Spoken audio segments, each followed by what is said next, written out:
Hey guys, Matt Goodwin here. Great to have you with us again. Don't forget to hit like and subscribe. I want to talk to you today about something that nobody in Westminster is talking about. No one in the Labour Party is talking about it. No one in the Conservative Party is talking about it. And it is our country's fertility crisis. Listen to me, this is going to be one of the biggest issues for the next 10 to 20 to 30 to 40 to 50 years, but nobody in the Uni Party is talking about it. Now, I've just written a Substack on it, which has gone really well, and basically the situation is this. There are two stats you need to know about our population that you probably don't know.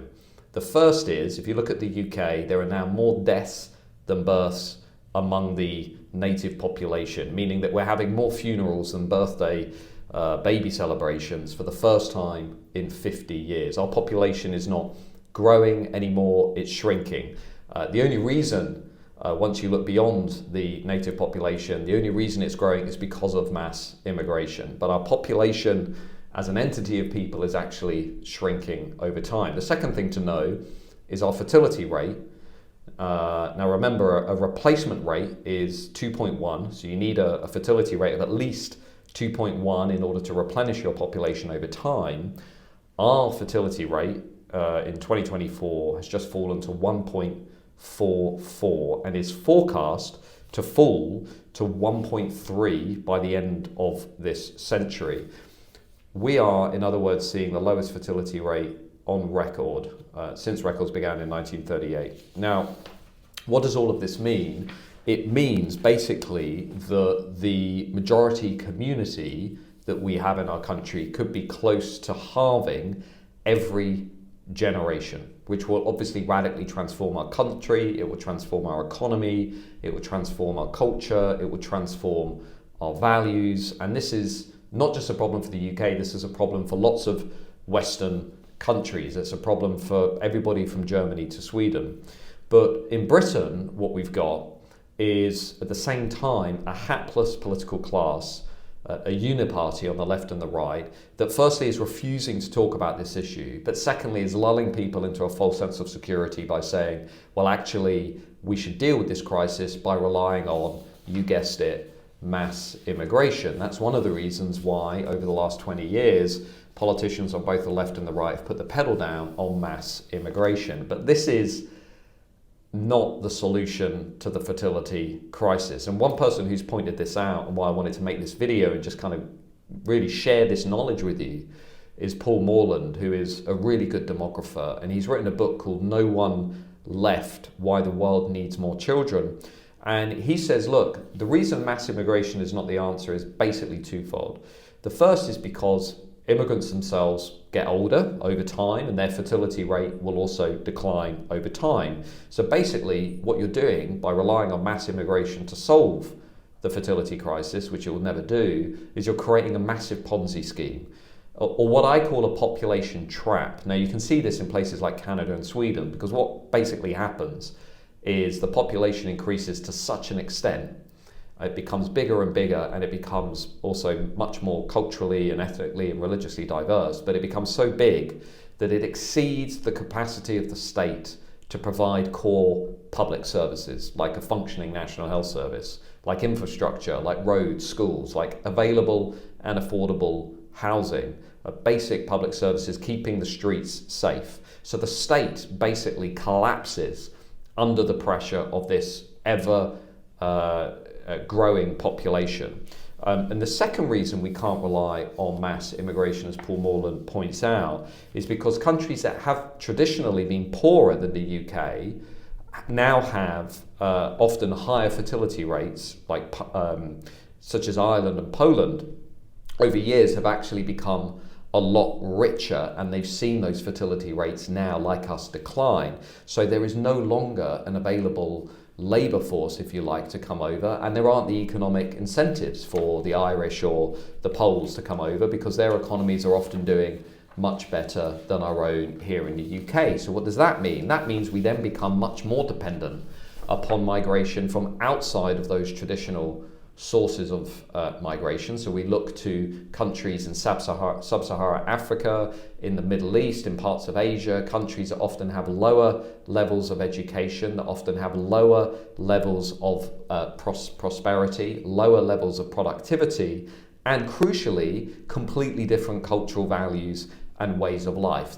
So these cultures, to be blunt, are not producing prosperous, dynamic, integrated societies. They're often producing economically poor and very conflict-ridden societies, and we're then importing people from those societies into our society in order to try and deal with this fertility crisis. So this is why the fertility crisis is basically having a knock-on effect, undermining our social cohesion, fueling what we can already see in British politics: the rise of sectarianism, the rise of segregation, the rise of Islamist terrorism, collapsing levels of public trust, and a stalling economy.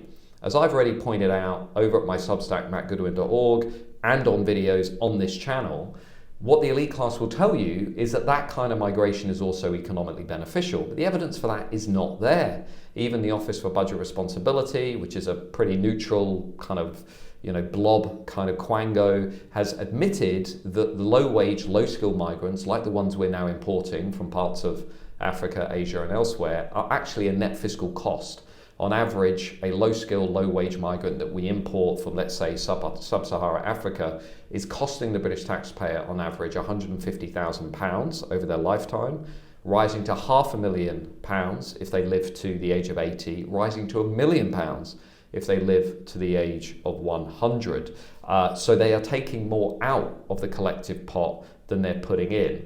And ask yourself some basic questions. If this model of mass immigration is so good for us, then why has our GDP per capita, the growth of our GDP per capita, more than halved since 2008? And why are we seeing the worst GDP per capita figures, which is basically productivity per person? Why are we seeing the worst figures since the 1990s? And one of the big issues, of course, is that nobody in Westminster wants to be real with you about these problems, especially the Conservatives. The Conservative Party introduced this crazy policy of mass immigration. But the argument even goes further than this, and this is where I think we need a new politics to deal with this particular point. In much of the rest of the world, as I pointed out on the Substack, an Indigenous people's concern for their own survival and flourishing is actually taken for granted. If you look at Japan, for example, despite a low fertility rate, mass immigration is heavily resisted by the Japanese because it is simply assumed that an ethnically Japanese Japan is worth preserving.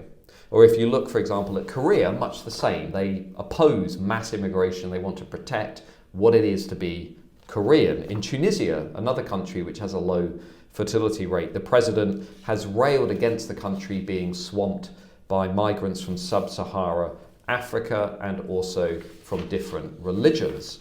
It's only us in the West, especially in places like the UK and London, Oxford and Cambridge, who have basically made a taboo out of this sort of thinking. Very few countries think like we do. But here in the West, our liberal, if not radically progressive leaders, our woke rulers try and persuade us that any sense of ethnic continuity with the past, any sense that we're bound to our national community through things like ancestry, by sharing traditions, by wanting to continue those traditions, any desire to pass on this inheritance to our children and their children is now considered to be wicked or backward or racist or wanting to return to the 1950s. Very few other countries think this way, but we do, because our political class has become so infected with this woke ideology. So no surprises. The people are demoralized, they're disillusioned, and they're demonized. So no wonder they don't want to reproduce ourselves, because we never talk about the fertility crisis. Our leaders don't want to talk about it. And when we do talk about the fertility crisis, they're branded as racist, they're branded as xenophobic, they're branded as far right. This is not a serious response to what is one of the biggest economic, cultural, and political crises of our time. What we need to do is actually have a much more grown-up, serious debate about what we're going to do about this. Now, you can already see the politics of this beginning to emerge from France to Italy to Sweden to Austria to the Netherlands, where you've got political parties saying, we do not want to just rely on mass immigration to deal with our demographic crisis. We want to actually move back to a pro-family position. In Britain too, I would argue many people, including you if you're watching this video, you're waking up to the reality of what happens when you have low fertility rates combined with mass migration. Many cities in our country, not just London, have become majority minority, where native Brits once lived but have now been displaced by millions of incomers who don't often share our traditions or affiliations. I'll give you just a few stats. Already, between 50 and 57% of births in cities such as London, Manchester, Cambridge and Leicester are to mothers who were not themselves born in the UK. Nearly 1 in 3 of all children in the UK now, or 32%, are born to mothers who were not born in the UK. That is the highest proportion since records began. So people can see how native Brits are being pushed to the periphery of their society. They're not happy with that. We can see that in the opinion polls. They have every right to not feel happy about that. But anybody who wants to preserve the British majority, along with its culture and heritage, is now automatically stigmatised as being somehow racist, xenophobic or irresponsible by the same elite who refuse to acknowledge the disastrous crisis that we are now in. So what could we actually do about this crisis? I think we need a fundamentally different approach to fertility and family in British politics. We need a revolution in our cultural attitudes. Now, there are some people out there, demographers, who will say that the way you fix this problem is basically through money. You change the tax system, you give financial incentives to married couples, you're more likely to have children if you're married, you give tax incentives to mothers, fathers, and potentially you even penalise people who don't have children through the tax system. You could do things like baby bonuses where you pay families one-off payments, and you can tweak the financials to try and incentivise people to have kids. But the evidence on that isn't particularly convincing. Yes, I think we should do it anyway because I think it helps to encourage something much more important that I'll come on to. But if you look at countries like Germany, Sweden, Finland, financial incentives have basically not boosted the fertility rate. What I think we need to do, rather than just tweak the system, rather than just look at subsidising childcare, is push forward movements and leaders who understand that this is nowhere near enough and that what we need is a wholesale culture change. We need to change the culture, much like we've changed the culture in terms of stopping people smoking or discouraging smoking, much like we've changed the culture in terms of encouraging people to look after the environment. I'm not advocating net zero, by the way, but in terms of environmentalism. And we need to do that when it comes to pro-natalism. We need a full-blown communication strategy to embed pro-natalism, pro-family positions in our education system, from primary school through to university. We need to explain and educate to young children, the next generation, the severity of this crisis. We need to also explain to young girls and women the biological reality of this crisis. Many women in Britain are having children much too late in life, and they would prefer to have children much earlier on. We need to root out any green-based anti-natalism in the classroom, this ridiculous idea that we shouldn't have children for the sake of the environment. That is empirically nonsense, and there's no evidence for that. And we need to change the social status system in our society. We need to change the way we allocate social status in our society. What do I mean by that? I mean we need to make it crystal clear that the state gives high status and respect to mothers, fathers, and families. That's what we need to do right from the outset. So we need to use the state to redistribute social status. We need to completely end mass immigration. We need to promote social cohesion and a sense of security that is essential to encouraging family life. And we need to take pressure off the housing sector and make more affordable and available housing open to native Brits, and we need a principle of national preference in the housing sector, so that British families, especially families with 2 or more children, are prioritised in the housing system. And there's other things we could do there, like look at, for example, very low interest rate mortgages or even interest-free mortgages for families that have 2 children, or 3 children or more. We need to oppose tall apartment blocks, dense apartment blocks that have been shown to be negatively correlated with having more children. And we need basically to embed all these pro-natal, pro-family cultural norms into the very heart of our politics and our society. Now look, do I think the Labour and the Conservative parties are going to do this? Of course not. The established parties won't even talk about this problem.